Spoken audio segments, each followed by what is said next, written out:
welcome back to Storybaggers. Today we will be reading chapter 15.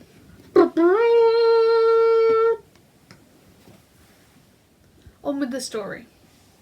It was a quiet class that assembled the next night. Dr. Komori had told them that he was going to be a little late, and he had left them some reading to do about the use of air brakes in confined spaces. Such an unexpected period of free time would normally have resulted in paper bats being thrown around their room till their teacher returned, but this evening the class had more serious matters to consider. And my dad told me that he saw it far off in the distance, but being 7 League boots, they were too quick for him to follow where they went. That's the story that's probably been grabbed by the night crawlers by now. Blossom shuddered dramatically. Just thinking about them gives me the creeps. Bobble was only half listening. His claws were tippy-tapping on the rail as he pondered over an idea that had been fizzing about in his brain since he woke up. Suddenly aware that Blossom had stopped speaking, he cleared his throat. None of us... Pippin, will you stop talking for 1 minute? Listen, I've been thinking.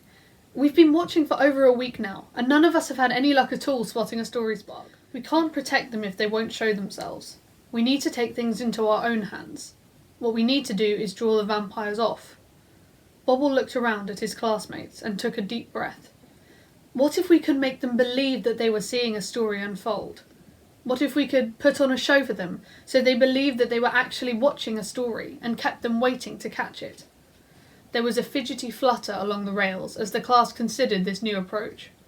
Unreasonably heartened by this lack of immediate opposition, Bobble plunged on. Everyone else says we're too small to do anything on our own. Monitor and report, class, monitor and report, but what's the use of that? I say we're as good flyers as anyone else now. Well, mostly. He shifted his left wing slightly. And I say we can get the job done. This rallying appeal to the class's vanity was greeted with slightly more enthusiasm. There were little chatterings of agreement and a general fluttering of wings. Never slow to show which emotion was fleeting across the surface of his brain at any particular moment, Pippin actually dropped off his rail and started swooping around the classroom to show everyone just how zippy he really was. Ooh, ooh, Bobble! Blossom shot her claw into the air. Yes, Blossom? What do we do with the vampires when we find them? Now, this was a good question. The last part of Bobble's plan was, he would have been the first to admit, a little sketchy. But the principle seemed sound, and there was no arguing that, if the vampires were busy watching the double A's, then they couldn't be hunting real happy endings, could they? Well, we put on a show, draw them in, and we'll just have to deal with them. He looked around at his classmates who, happy to be doing something at last and not to get bogged down in tiresome detail, were gazing back at him in excitement. He didn't need to ask if everyone was in. There was no doubt about it. The double A's were going to take the fight to the vampires. After much quibbling and a few sulks, the class settled on the story that they would reenact.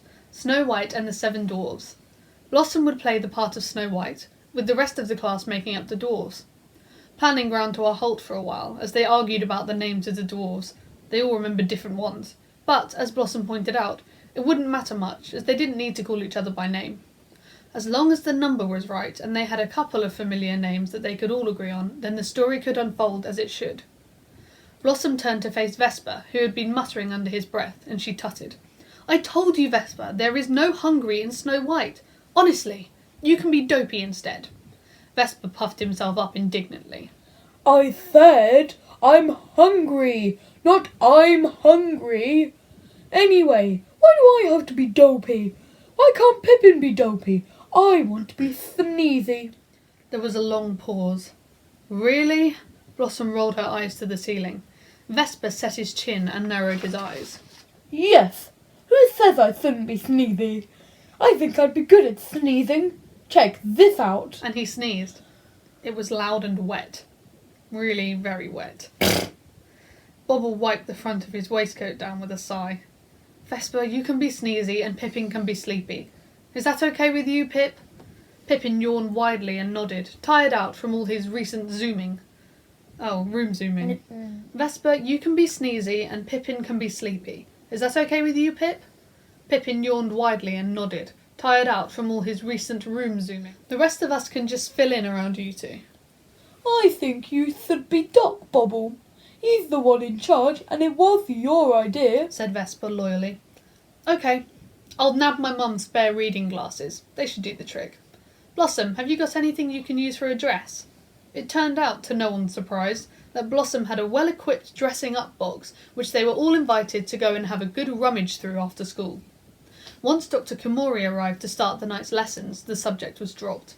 No sense in inviting disapproval before they had even got started. Not having been born the night before, Dr. Komori was instantly suspicious about the meek attention he was receiving from the double A's.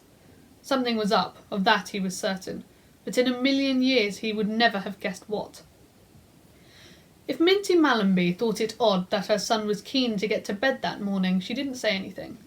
Things were strange all around at the moment, what with the night crawlers moving around, and the guardians patrolling night and day.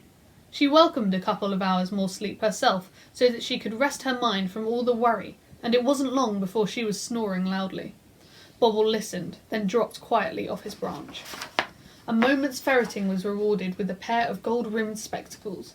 Perfect. He put them on, lurched momentarily as his vision swam, then stuffed them into his waistcoat pocket for later. He'd never be able to fly with those on. It would make him even more wobbly than normal. He'd just have to wear them on the end of his nose, that was all. As Bobble hooked himself back up to sleep, he listened again to the calling of the gulls, and had to resist the urge to call back. Tomorrow he was actually going to do something to help protect the stories. Tomorrow was going to be a much better day. Tomorrow, the double A's were going to put on the performance of their lives. In tomorrow's Story Baggers, Bobble and his friends meet some very big and very hungry vampires. Till then, stay safe everyone, stay inside, and good night.